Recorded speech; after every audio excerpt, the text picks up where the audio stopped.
우리 이제 하나님 말씀 같이 보겠습니다. 요한복음 13장 34절, 35절 두 절 말씀인데요. 제가 읽어드리겠습니다. 이제 나는 너희에게 새 계명을 준다. 서로 사랑하여라. 내가 너희를 사랑한 것 같이 너희도 서로 사랑하여라.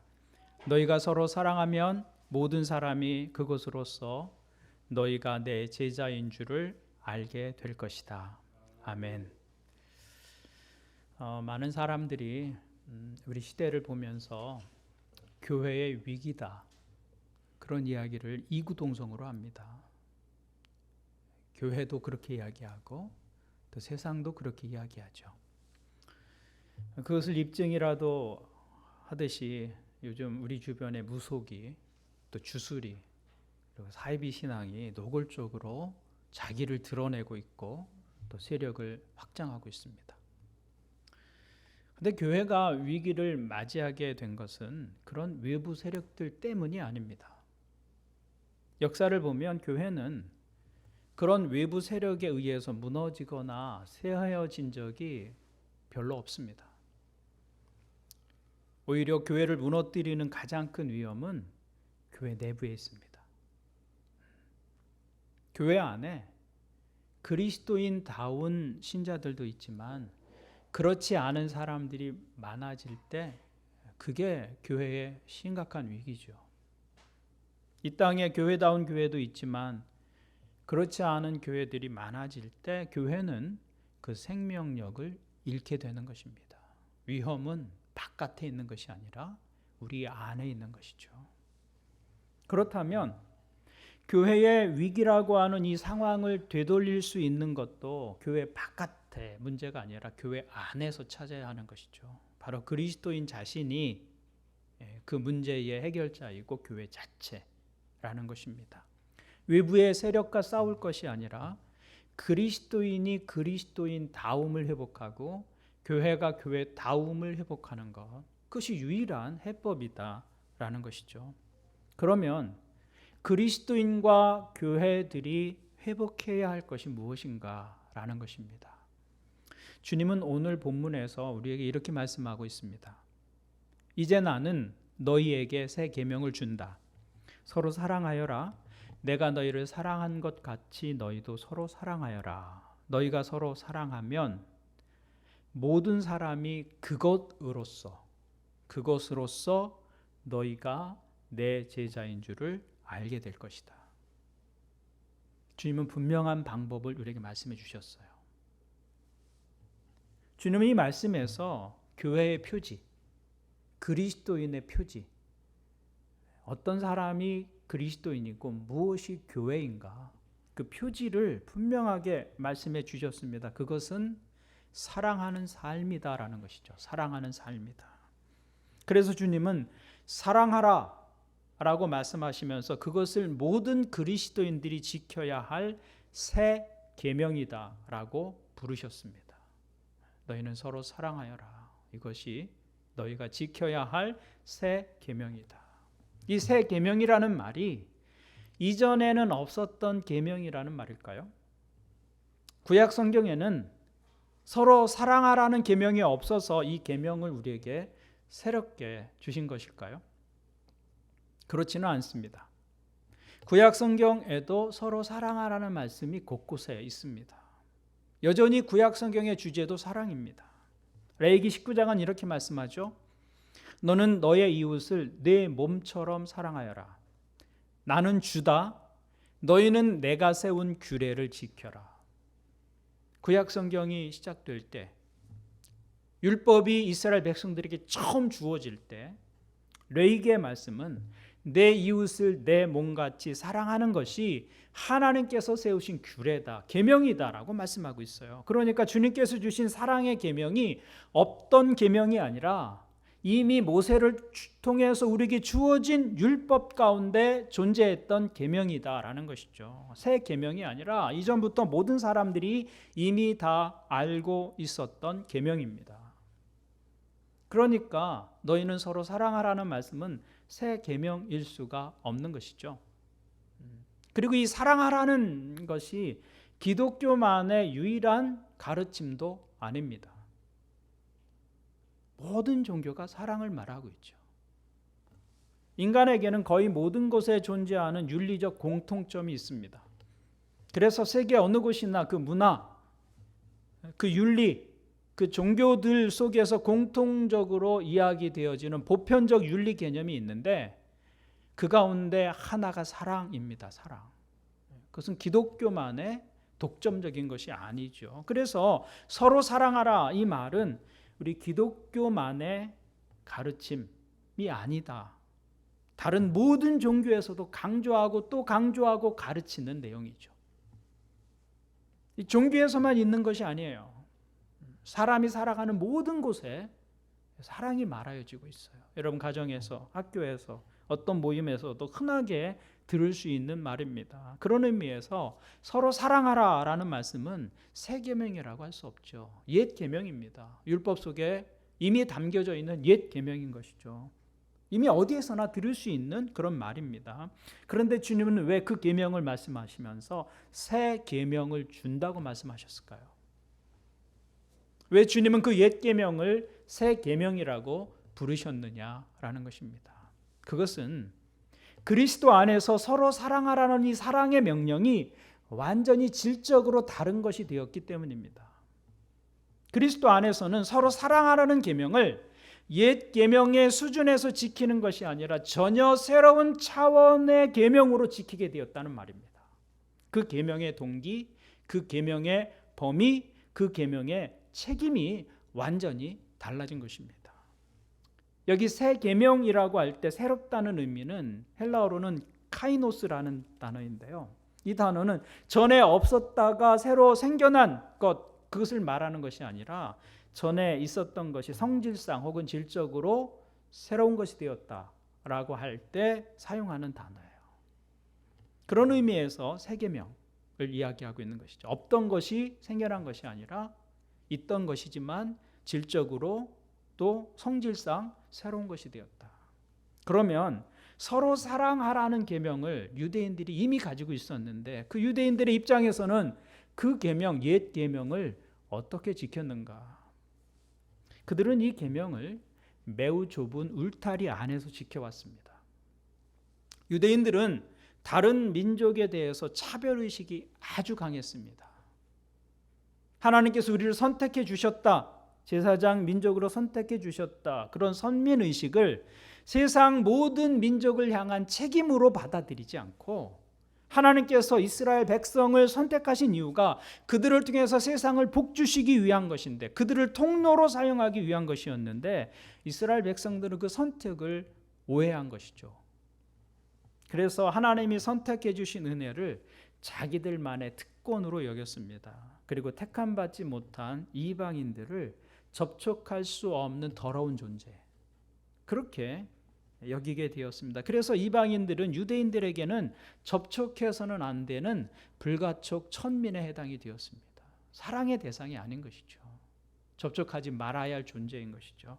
그렇기 때문에 옛 계명에서 서로 사랑하라라는 것은 그 대상이 유대인으로 한정된 끼리끼리의 사랑이었다라고 그들이 이해하고 또 지켜왔다는 것입니다. 또 유대인들은 남자와 여자를 차별했습니다. 그리고 노예냐 자유인이냐에 따라서도 차별했죠. 그러니까 그 구조 안에서 서로 사랑하라는 말은 그 서로라는 말, 서로 사랑하라라고 할 때 그 서로라는 말은 같은 동족을 말하는 것이죠. 유대인을 말하는 것입니다. 그래서 끼리끼리의 사랑일 수밖에 없었던 것입니다. 그것이 옛 계명 아래서 유대인들이 서로를 사랑하라는 말씀을 이해한 내용이었습니다.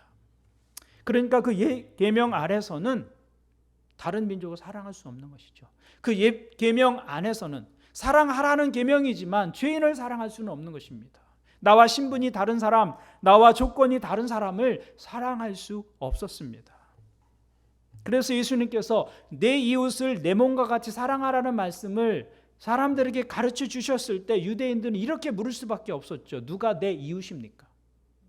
이렇게 물을 수밖에 없는 거였다. 그 말입니다. 울타리 안에서의 사랑인 것이죠. 나와 한 울타리에 있는 사람, 나와 조건이 맞는 사람, 그래서 좋아할 만하니까 좋아하는 것, 사랑할 만하니까 사랑하는 것, 그것이 유대인들이 지켰던 옛 계명으로서의 서로 사랑하라 라는 계명이었다는 것입니다. 그런데 그런 계명은 어느 시대나 또 어느 사회나 존재했습니다. 없었던 것이 아니죠. 끼리끼리의 사랑은 항상 있습니다. 어디에나 있어요. 그래서 옛 계명인 것이죠. 그런데 이제 그리스도 안에서 그 사랑의 동기, 그 사랑의 방법, 그 사랑의 범위가 완전히 새로워진 것입니다. 그래서 새 계명이라고 부르신 것이에요. 그런데 우리도 어쩌면 유대인들이 생각하는 것처럼 이 계명을 지켜왔는지 모릅니다.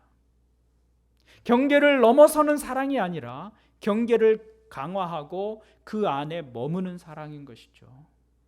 우리는 대부분 편견이나 경험을 넘어서기보다는 우리가 가진 편견이나 경험을 강화하는 방향으로 움직입니다. 그래서 저 사람은 어떤 사람 이렇게 딱지를 붙여 놓으면 그 편견을 넘어서기가 결코 쉽지 않습니다. 우리의 사랑은 내가 가진 그 편견을 넘어서기 어렵다. 그런 의미에서 교회에서도 사랑을 말하고 사랑을 실천하기는 하는데 유대인들이 가졌던 옛 계명의 수준에 머물 때가 참 많다는 것이죠. 주님은 그 옛 계명으로서 사랑하라는 말씀을 하신 것이 아니라 질적으로 전혀 다른 사랑을 말씀하신 것입니다. 주님께서 산상수훈에서 이렇게 말씀하셨어요. 너희를 사랑하는 사람만 너희가 사랑하면 무슨 상을 받겠느냐? 세리도 그만큼은 하지 않느냐? 또 너희가 너희 형제 자매들에게만 인사를 하면서 지내면 남보다 나을 것이 무엇이냐? 이방 사람들도 그만큼은 하지 않느냐? 그 옛 계명으로서의 사랑은 누구나 하는 거다 그 말이에요. 죄인들도 하고 세리들도 알고 이방인들도 하고 있는 그런 사랑이다. 그것이 인간의 보편적 윤리의식이기 때문에 그렇습니다. 그것으로 사랑하는 삶을 산다라고 말할 수 없다는 것이죠. 그래서 새 계명으로서의 사랑을 말씀하신 것입니다. 새 계명으로서의 사랑은 우리를 향하신 하나님의 사랑을 알고 그 사랑에 내 영혼이 젖어드는 거예요. 그리고 그 사랑에서 오는 능력과 힘과 은혜를 가지고 어떻게 하는 거예요? 나의 울타리를 넘어서서 베푸는 사랑, 나의 경계를 넘어서서 흘러가게 하는 사랑, 그것이 새 계명으로서의 사랑이다라고 말씀하고 있는 것이죠. 그리고 주님은 그 새 계명에 순종하는 삶이 바로 신자됨의 증거라고 말씀하십니다. 무엇으로 너희의 믿음을 증명할 수 있느냐? 사랑하는 것. 어떤 사랑? 새 계명으로서의 사랑. 이렇게 말씀하고 있는 것이죠. 오늘 본문 35절을 보십시오. 너희가 서로 사랑하면 모든 사람이 그것으로써 너희가 내 제자인 줄을 알게 될 것이다. 우리는 흔히 그리스도인을 교회 다니는 사람이라고 말하죠. 나 교회 다녀. 그 말이 나 그리스도인이야. 그런 등식이 성립이 됩니다. 주일에 예배하는 것을 그리스도인의 대표적인 활동이라고 이해합니다. 그런데 성경은 그렇게 말하지 않습니다. 사랑하는 사람이 그리스도인이다. 이렇게 말하고 있는 것이죠. 사랑하는 사람이 그리스도의 제자다. 그러니까 신앙은 사랑하는 삶을 통해서 입증되어야 한다는 말씀입니다. 사도 요한도 이것을 이렇게 설명합니다. 사랑하는 여러분, 서로 사랑합시다. 사랑은 하나님에게서 난 것입니다. 사랑하는 사람은 다 하나님에게서 났고 하나님을 압니다. 사랑하지 않는 사람은 하나님을 알지 못합니다. 하나님은 사랑이시기 때문입니다. 사도 요한은 사랑하지 않는 사람은 하나님을 알지 못하는 사람이라고 단정합니다. 사랑하지 않는 사람은 하나님을 경험한 적도 하나님을 안 적도 없다 그 말입니다. 그 말은 구원받은 하나님의 자녀가 아니라는 말씀이죠. 사랑하지 않는 사람은 구원받은 하나님의 자녀가 아니다. 사도 요한은 구원의 증거 가운데 하나로 사랑하는 삶을 말하고 있는 것입니다.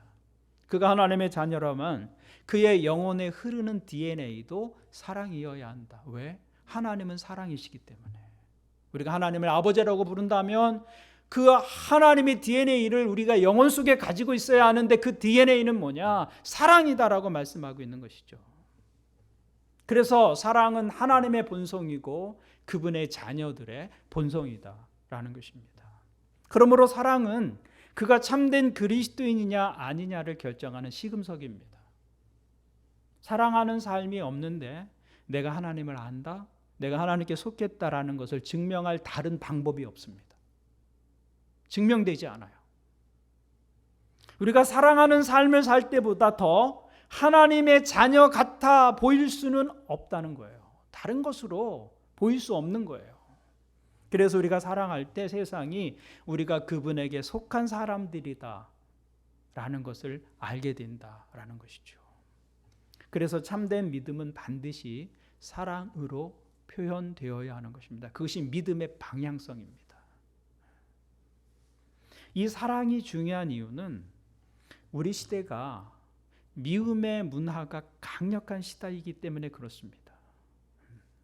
요즘 우리 사회는 미움이 일상화되어 있는 것 같습니다.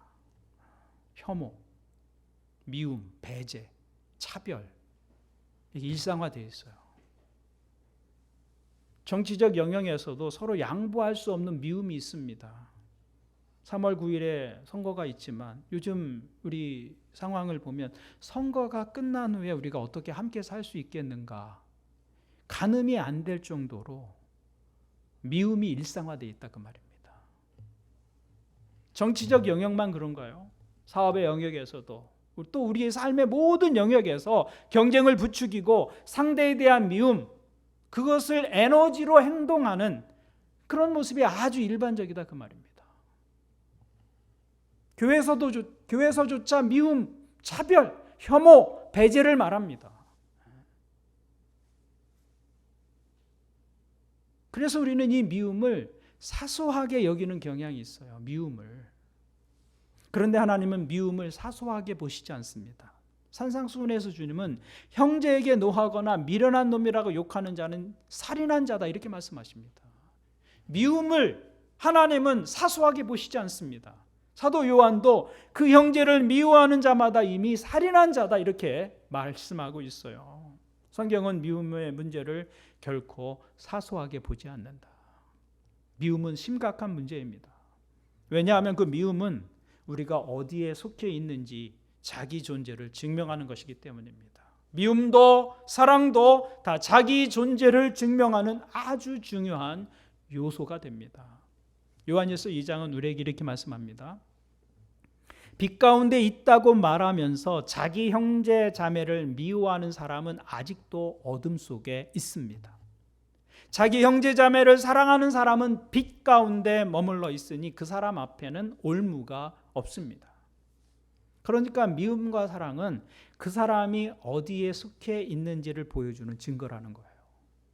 단순한 게 아닙니다. 미워하는 사람은 그 삶의 주소지가 어디입니까? 어둠입니다. 어둠. 그러나 사랑하는 사람은 그 삶의 주소지가 어디라고 말씀하세요? 빛이라고 말씀합니다. 빛.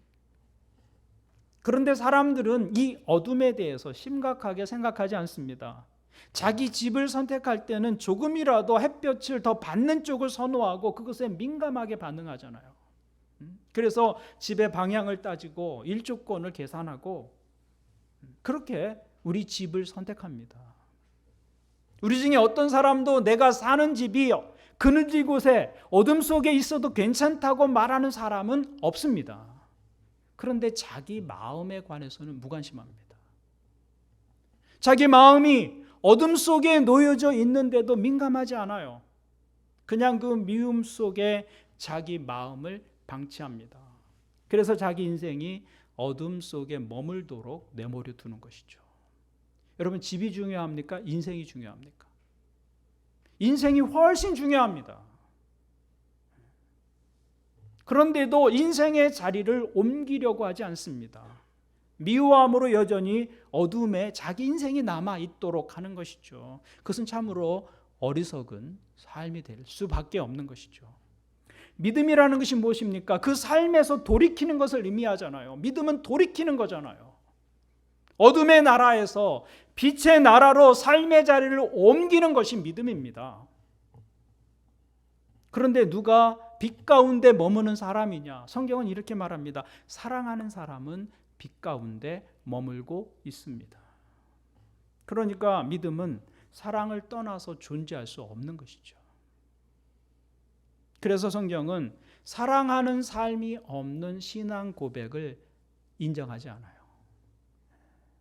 우리 신앙 고백을 하잖아요. 하나님이 나의 아버지라고, 예수 그리스도가 나의 구세주라고 신앙 고백을 하는데, 사랑하는 삶이 없는 그 신앙 고백을 성경은 인정하지 않는다 그 말입니다. 그 신앙 고백이 아무리 정확하고 분명하다고 해도 그 고백은 사랑으로 따뜻해져야 돼요. 차가운 고백일 수 없는 거예요. 우리의 신앙 고백은 차가운 교리의 고백이 아닙니다. 진정한 신앙 고백은 사랑의 실천으로 따뜻해진 고백이어야 한다라는 것입니다. 그러므로 사랑은 그리스도인의 선택사항이 아니에요. 이렇게 살았으면 좋겠다 권장사항도 아닙니다. 사랑은 그리스도인의 존재 증명입니다. 존재 증명. 내가 어디에 속해 있는지. 사랑은 내가 어둠 가운데 있지 않고 빛 가운데 거하고 있으며 빛 가운데서 행하고 있다는 것을 증명할 수 있는 유일한 방식입니다. 사랑하는 삶이 없이 내가 빛 가운데 있다, 내가 하나님의 자녀다 증명할 수 있는 다른 길은 사실상 없습니다. 그러면 그런 사랑이 어떻게 가능하냐라는 것이죠. 그런 사랑이 어떻게 가능하냐. 우리가 어떻게 다른 사람을 옛 계명이 아닌 새 계명으로서 사랑할 수 있을까요? 우리 안에 그런 사랑을 가능케 할 충분한 사랑이 있나요? 누군가를 향한 미움과 편견을 넘어서 그를 용납하고 사랑할 수 있는 사랑이 우리 안에 있느냐? 우리는 그런 충분한 사랑을 가지고 있지 않습니다. 그래서 다른 사람을 진정으로 사랑하는 것은 내가 가진 사랑의 양으로는 불가능합니다. 내가 가진 사랑으로는 사랑해야 할 사람도 충분히 사랑하지 못합니다. 가까이서 매일 부딪히며 사는 그 사람들조차도 사랑하지 못하고 미워하는 경우가 얼마나 많습니까? 그래서 부부가 사랑에 실패하잖아요. 사랑을 결심하고 부부로 살아가기로 했는데 사랑에 실패하는 이유는 우리 안에 충분한 사랑이 없다 그 말입니다. 부모와 자식 간에도 사랑에 실패하는 경우가 얼마나 많습니까? 사랑해야 할 관계에서도 우리에게는 충분한 사랑이 없다. 그런데 어떻게 옛 계명이 아닌 새 계명으로서의 사랑이 가능하겠는가라는 것입니다. 유일한 방법은 우리 안에 하나님의 사랑이 부어지는 것입니다. 그 방법밖에 없어요.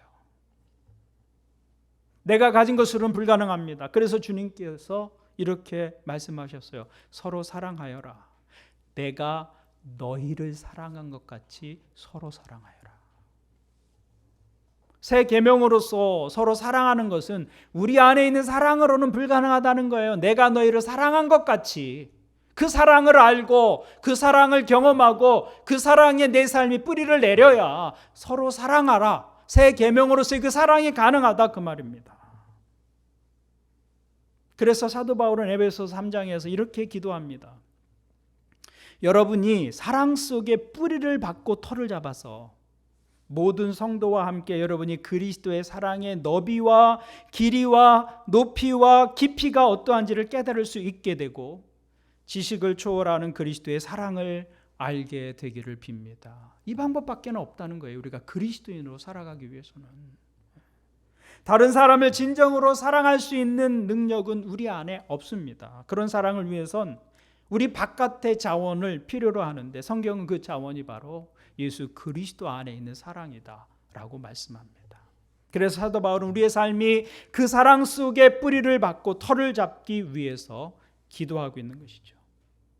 나무가 그 뿌리를 땅속에 내려 영양분을 끌어올리고 그것으로 열매를 맺는 것처럼 우리는 하나님으로부터 사랑의 영양분을 공급받아야 한다는 것이죠.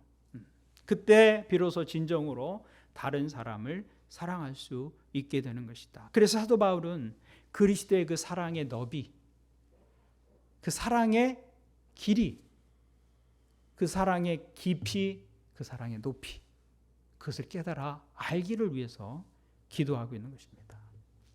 여러분 생각해 보십시오. 그리스도 안에 있는 사랑의 너비, 사랑의 너비. 그 사랑은 세상을 품으시는 사랑이에요. 그 사랑은 너는 안 돼가 없어요. 너는 도저히 사랑할 수가 없어. 그렇게 대상이 제한되지 않아요. 그 사랑에는 제한이 없어요. 하나님께는 사랑하지 못할 대상이 없습니다. 그래서 그리스도 안에서는 헬라인이나 야만인이나 유대인이나 구별이 없는 거예요. 남녀노소도 없고 종이나 자유자도 없는 것이죠. 하나님의 사랑은 세상을 다 품으시는 사랑이다. 하나님의 사랑의 너비를 경험해라 말씀하고 있는 것입니다. 하나님의 사랑의 길이는 어떠합니까? 사랑의 길이. 그 사랑은 창세 전부터 시작해서 영원까지 지속되는 사랑입니다. 그 사랑은 멈추지 않아요. 한순간도 하나님의 사랑이 멈춘 적이 없습니다. 그것이 하나님의 사랑의 길이입니다. 그 사랑은 변질되지 않는 사랑이에요. 시간 속에서도 변하지 않는 사랑. 그 사랑의 깊이는 어떻습니까? 허물과 죄로 죽었던 우리 그 지옥의 깊은 곳에 던져질 만큼 타락한 죄인들이었는데, 그런데 그런 죄인을 구원하기 위해서 지옥의 깊은 곳에까지 자비의 손을 내미시는 그 사랑의 깊이, 바닥이 없는 그 지옥, 그 심판의 자리까지 자비의 손을 내미시는 그 사랑의 깊이를 알라. 사랑의 높이는 어떻습니까? 사랑의 높이. 그 지옥과 멸망과 심판에 던져지기에 마땅한 죄인들을 그 죄로부터 끌어올려서 어디에 앉히셨어요? 하늘 보좌 옆에, 하나님의 자리 옆에 우리를 앉히셨다고요. 사랑의 높이예요. 사랑의 높이. 그것이 그리스도를 통해서 나타난 하나님의 사랑의 너비, 길이, 깊이, 높이라는 것입니다. 그 사랑의 뿌리를 내리고 삶의 터를 잡으라는 것이죠. 그래야 새 계명으로서의 사랑이 가능하다. 그래서 우리가 이 하나님의 사랑을 깨닫게 되면 우리의 속사람이 달라지기 시작합니다.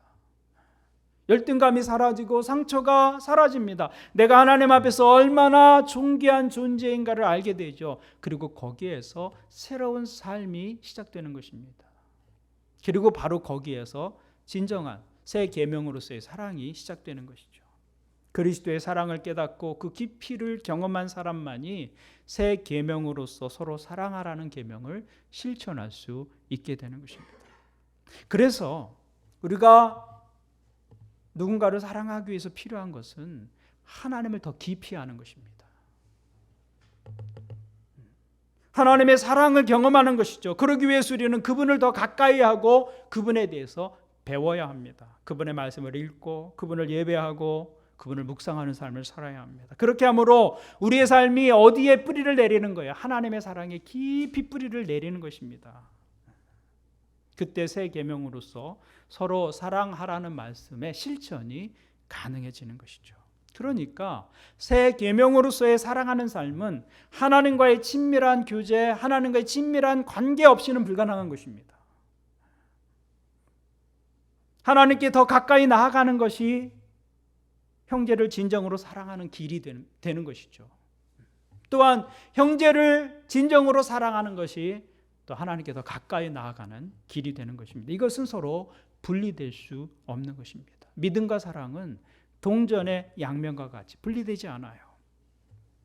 그래서 믿지 않고서는 그리스도인이 될 수 없듯이 사랑하지 않고서는 그리스도인이 될 수 없는 것입니다. 그래서 주님은 내가 너희를 사랑한 것 같이 너희도 서로 사랑하라 라고 말씀하고 있는 것이죠. 오늘 말씀을 한 문장으로 요약하면 사랑은 그리스도인의 자기 증명이다 라는 것입니다. 그리스도인의 자기 증명. 우리가 주민등록증을 꺼내서 자기를 증명하듯이 그리스도인은 자기 안에 있는 사랑을 꺼내서 자기 믿음을 증명할 수 있어야 한다는 말씀입니다. 사랑이 믿음의 시금석이고 사랑이 신자의 존재 증명입니다. 사랑이 하나님의 자녀들의 삶의 양식이고 습관이고 태도입니다. 성경은 우리가 이 사랑을 위해 부름받았다고 말씀합니다. 우리가 부름받은 이유는 이 사랑을 위해서라는 것이죠. 그러므로 이 사랑이 없다면 아무것도 아닙니다. 우리의 믿음도 아무것도 아닌 것이 되는 것이죠. 오늘 말씀을 기억하십시오. 믿음의 본질은 사랑입니다. 예수님을 믿는다는 것은 사랑하며 산다는 뜻입니다.